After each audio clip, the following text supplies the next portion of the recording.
Well, it's the next day. Welcome back. And we still, after this massive success of disassembly, we still have a doubting Thomas out there.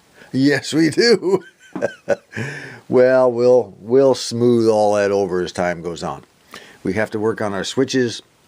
These are nothing more than slide switches, very similar to what you find in a transoceanic, actually.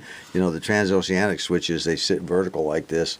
And they work almost the same way, almost identical. And I'll show you that later. But right now we have other things to focus on. We got to get this thing clean. I got to scrub it down, start derusting. But before I do, I really would like to save this label here. It tells what the model number is and the code. And it's a little difficult to read, but I might be able to clean it up after I get it off. So I'm going to try to go very slow with this little chisel blade I got here that's very sharp. I'm going to get behind that thing and just kind of easy does it. See if I can't, you know, even if it gets torn just a little bit, I'd like to try to save as much of it as possible. I sprayed this thing down with some of this multi-purpose cleaner stuff that I had. Don't use anything with bleach in it, I wouldn't. And it's softened it up enough to where it's starting to lift up a lot easier. So we'll let it soak a little while longer and see if we can't finish it up, and then we'll lay it out and let it dry. In a few minutes I'm going to go out there and go ahead and scrub it up, dub that frame that all that stuff was in. And once we get it all cleaned, then we'll start applying some of the navel jelly here and there and try to get that thing looking really nice. It's going to take at least a day and a half to 2 days of soaking in navel jelly to get all that deep rust out of there. But let's take a look at the rest of it. Well, here's the rest of our little friendly pieces and parts. We're going to go ahead and take small brushes and alcohol and lacquer thinner and clean all this up best we can. We're going to go ahead and clean these slide switches on the top and bottom best we can without going crazy. We got to figure out a way to get down in there where the slide switch is. See, what happens is when you press your button, let me see if I can zoom in there close and give you an idea of what I'm talking about. Alright, this is the way those slide switches work. You'll see that there's a little tab hanging down here, and there's another set hanging here, and then there's another set just like them in the rear.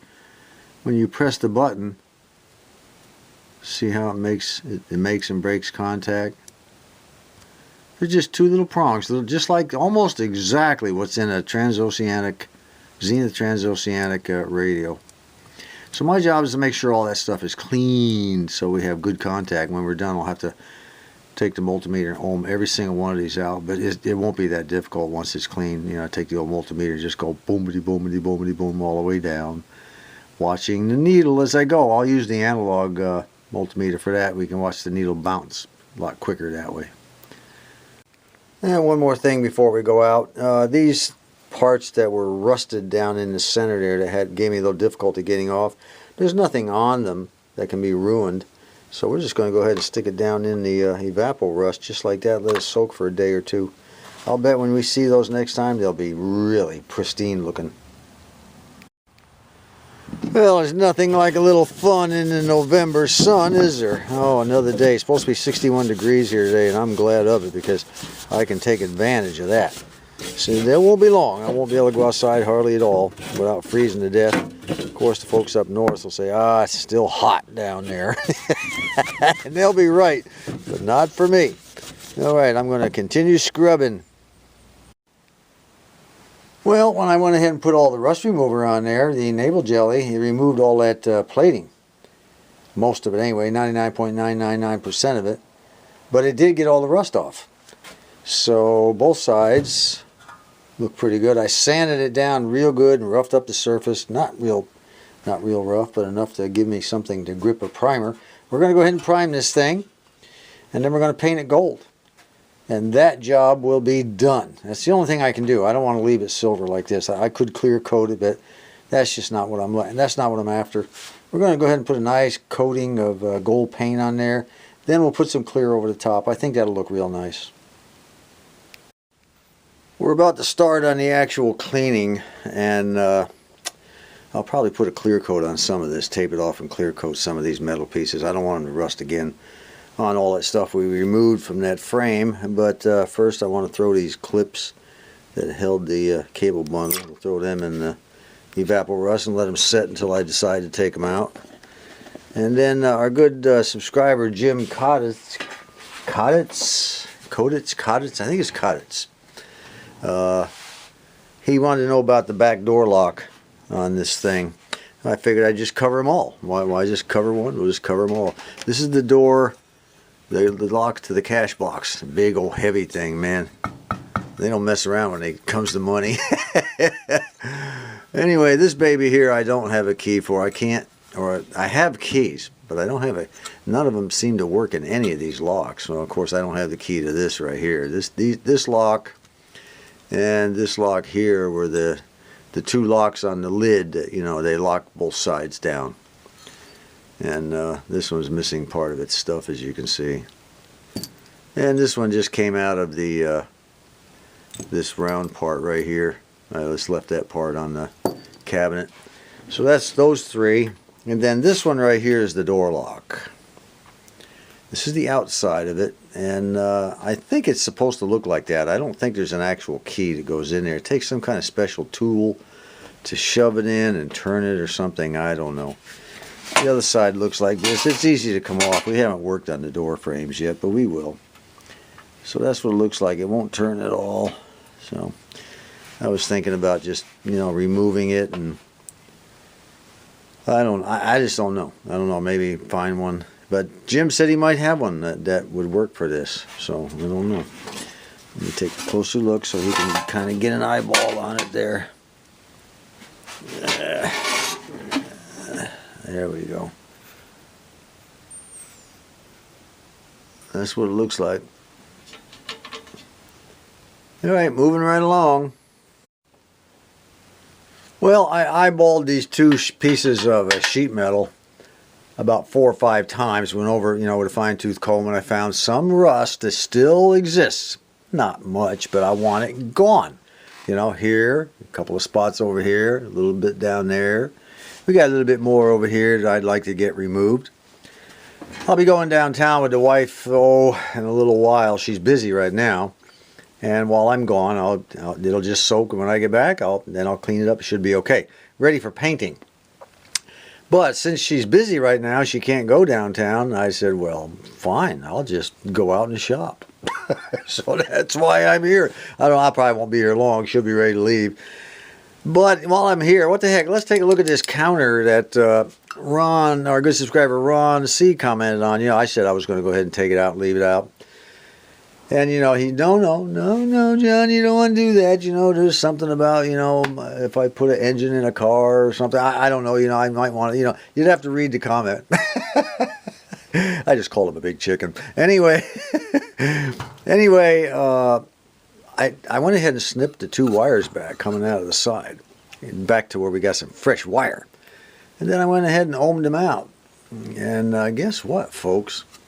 We have 11.1 ohms across those 2 wires, which tells me that at least the coil is intact. I don't know if the coil, you can see part of the wrapping down in there. I really don't know what the resistance is supposed to be. Like I said, I haven't spent a lot of time in the schematics yet because we're not to the electrical portion of this. It's all clean and de-rust and paint. One thing at a time. That's all I can do. So I went ahead and bent these tabs up off the bottom. And very careful. That's something you got to be very careful to do. And now we'll go ahead and lift the top off because they hold the top off. They don't hold the bottom on. They hold this top on. So let me go ahead and get that off there. Let's take a look at the inside. Well, folks, what we have here is a mechanical failure rather than an electrical failure. Whenever this coil energizes, it pulls this thing inward. When, you know, I guess when you put the money down in there, hit your first key, it sends a pulse that jacks this thing in. This goes in. And when it goes in, there's a ratchet mechanism that engages with these teeth. And it looks like the piece is broken off right there. The one on the other side, which helps it along, has a nice long tooth on it. See that long tooth? And again, it engages the teeth, which moves the wheel. And apparently it broke off. Just after 11,699 plays, it just decided to give up the ghost. Because no matter what I do, it won't move that wheel. And this wheel is free to move, okay? It's not loose or anything. So that's our problem. It would be a bear to change this thing. I'm not even certain how. I guess you'd have to remove this bar somehow. And that would not be an easy fix, I don't think. Anyway, that's about it for there. We'll go ahead and clean it up. Maybe I can find one on eBay that operates. I don't know. I'll look around. I'll tell you what, let us not quite give up yet on this. There is a clip I found that was turned all the way to the inside. Let's go ahead and remove this clip. It keeps this thing here on that shaft, but it also may provide enough movement of the shaft to get this and this out of there. So let's go ahead and take that old clip off, see what happens. That's what the old clip looks like. I just took a pair of needle nose pliers and stuck it under there like that in the top loop of the clip. And then I used this as my fulcrum, and I put my hand over the top to make sure it didn't go flying, covered it all up, and then I just moved it up like that and it popped right off. Alright, let's see what that will do for us. Well, look at there. I took the old punch and then I just pressed on it. I didn't hit it or anything, I just pressed on it. And the old shaft is coming right out. Look at that. Alright. Once that shaft is out, we can take a better look at that broken piece and make sure it's broken. Not just maybe some broken teeth on the gear or something. There's a spring I have to undo. You can see it down there on the right. And then this thing will come right off. Let's do that. For those of you who may someday have to take one of these apart yourself, that spring, by the way, is attached. This is a toothed mechanism. I can find my pencil. This has 3 slots in it, 1, 2, 3, and mine is on the very end slot right there. I don't know if you can see that very well. It's pretty. Let me get in there a little closer. There we go, I think. Okay, I'll unhook that and remove that flat piece of metal. Well, guess what? The problem appears not to be something that was broken, but appears to be wear. It wore a notch into the metal. Apparently that metal's too soft. Wore a notch here and a wore a notch here, and if you look over here, it's beginning to wear a notch over here. Let me see if I can roll it around, let you see what's happening here. See the notch beginning to wear there too? And this one here has really got a notch worn in it. On the bottom is where it's been hitting with the gear, and that is really, come on baby, that is really worn away there. Well, that's it. Now, meanwhile, we have a lot of rust to remove here. I'll just throw that in the Evaporust lunchbox, and then I'll polish this glass up, or plastic up, with a little bit of Plastex. I decided it might be a good idea to come out in the garage and go around our little parts table here where I've been storing all of our juke parts and make sure I know where everything goes. You know, is there anything I'm not sure of or I forgot? And that means I would have to go through, you know, the videos to try to find out. And so far I've only found one item. I have no idea where it goes. It's this black bar right here. Got a little notch on the end. I do not know where that thing came from. Hopefully it had to have come from the juke. It's got a blue paint on it. I don't know if we can see it very well. See the bluish paint? And it's held on by screws. I'm gonna have to look that one up. That one, this may go in the front, on the front edge of the jukebox, underneath where that piece is that I'm still derusting. I don't know. Let me take it out there and see if it'll even fit. Well, I guess it goes right here. The screws line up with the holes exactly the same all the way down. You can see them. Each hole lines up, and also there's a little bit of white paint on the end of each one. Now that white paint would be the white speaker on this side and the speaker grill on this side, the speaker grill on that side. So what that means is we're going to have to loosen up these chrome things a little bit after I get it all derusted, because they'll have to move out of the way in order to get this thing put back down. So it's the top protective angle metal for the speaker grill. Yeah, that was easy enough. But you always have to do this, you know. Make sure you know what every part is before you start putting all the rest together. Because if you put all the rest together and then you go back and you say, oh man, this thing should have gone on 5 parts ago. You know, you got to take it all back apart. This is what's called not getting in a hurry, people. You all remember that frame and that coin return that I was unable to get the lacquer thinner to remove the paint? Well, it still didn't remove it. Someone said, well, this is probably what they call a powder coat. And you know, that makes sense because this thing is open and closed a lot. You want something a little tougher, especially in the coin return where people are always reaching in all the time. Regular old paint wouldn't last very long there. This is the cash box, you know, frame that holds the door for the cash box. Open it up to get to the money box. Anyway, someone said, well, you're probably going to have to take, you know, a Bernzomatic and just torch that stuff off. Well, guess what? I took the Bernzomatic, I fired it up, and I applied all kinds of heat, and look there. It didn't do a thing. I think this stuff is from another planet or something. It's got to be alien in origin. Well, that leads me back to the old elbow grease and how our shop teacher in high school taught me to sand by hand. So that's what we're going to do. We're going to sand it all off by hand. I've already started right here. I just don't want to mess much longer with it. The coin return, got it pretty well spruced up. We're going to go ahead and paint that. Put some primer on there. All this wouldn't come off at all, and I don't want to apply any heat to this. This is pretty important stuff. As far as looks go, you know, I mean, this is non-functional, and this will actually be non-functional also. Once it's in there and the door goes on, that's it. There won't be any money coming in and out of that door anymore, as far as I know. Anyway, let me go ahead and sand this up, or sand it down, I guess.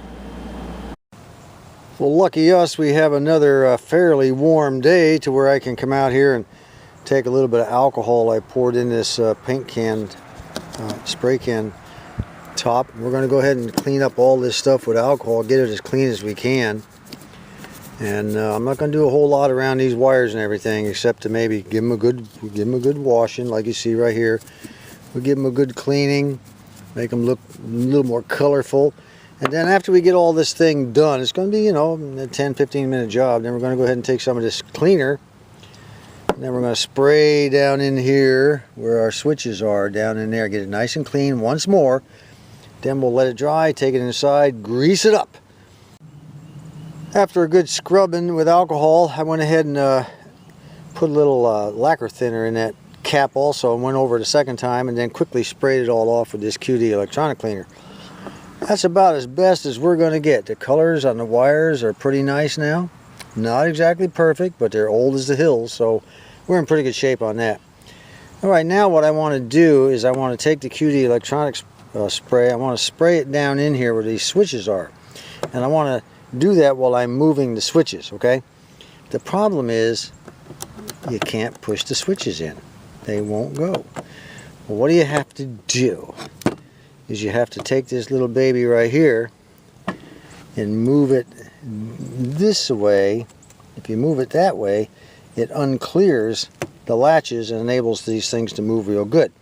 And I'm going to hold it open with a screwdriver down in there once I get the latch moved up far enough to where it'll go. I'll show you that in a second. Let me get it in position. I just slid it out far enough to where this screwdriver would fit in that slot. You see one of the slots right there. Now, with that in that position, now I can go ahead and push them all the way through while I'm spraying. And the same thing goes over here. The only difference is you have to push from the side here to get that slot to where you can put the screwdriver in it, because you can't push them until you do. Well, I guess I ought to show you how I'm going to do that push button business while I'm spraying. I've got the buttons up where I can see down in there where all the switches are. I'm just going to be taking my thumb, going in and out with it, just like you see here, squeezing them in and out, in and out, in and out. While I stick my spray down in there, I'm going to go down each switch and give it a good spray while I'm moving the switch. Same thing over here. All of that is done, and I don't want these switches to air dry. I want to blow them out as best I can with canned air. And also these contacts that are down in here that still have to be a little bit cleaned. I'm going to have to get some, paper down in there and clean between them, just like we did on the mechanism with all those contact points. Got a set of them here, so you can see them a little better here. Got a little set of them here and another one over there. So other than that, the rest of it can just air dry. Everything has been blown out, but I'm sure there's some nooks and crannies up in there and stuff like that that I just, I'm unable to get to, or they just want to be stubbornly moist. So I'm going to blow it out again, and we're going to let it set all night long before I start applying the grease to those switches. Now the grease we're going to use is this dielectric grease. We're going to go ahead. It's automotive dielectric grease for putting bulbs and things like that in. Pick it up at the auto parts store. Works real good. And now I'm just going to squeeze out. I'm just going to squeeze out a lot of this packet right on this piece of plastic, and then, do we use the Q-tip to go up in there and grease that like that? No, not me. I like to use the other end for stuff like this, not the Q-tip end. I don't want to catch the hairs on the switches and all that crap. So what we're going to do, let me zoom in. I'll show you what I've done. I took the other end, the stick end of the long swab, and I put it on some sandpaper, sanded it back and forth, back and forth, back and forth until I got a wedge on the end. See a little wedge. Then I rounded the two corners, and what we'll do is we'll just take the grease. We got our little applicator. We'll just take our grease and wipe it off of there. And now I can reach way up in there and get the grease where I want it to go, without having to worry about cotton snagging on this and snagging on that. And it's going to be a kind of a long process, but I don't know, I kind of hope to have that done by next time. At least I should anyway, but you won't see the results of it till next time anyway. Meanwhile, check out our new and improved Tormat electrical unit chassis. We're going to be putting all the parts back into that thing. Doesn't that look nice? Boy, I'll tell you what, that's like 1,000,000% improvement. Well, most of the plating had been removed from all the rust. There wasn't anything I can do about it, and I couldn't leave it like that. And I didn't want to clear coat it. So I went ahead and I primed everything with Rust-Oleum primer, automotive primer.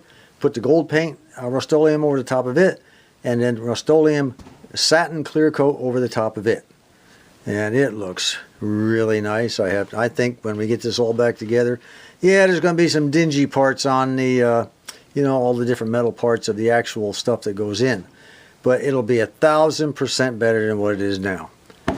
So until next time, we're not going to be able to do it now because I got a lot of greasing to do, as I said. Until next time, I hope you like what you see right here. I sure do. This is John.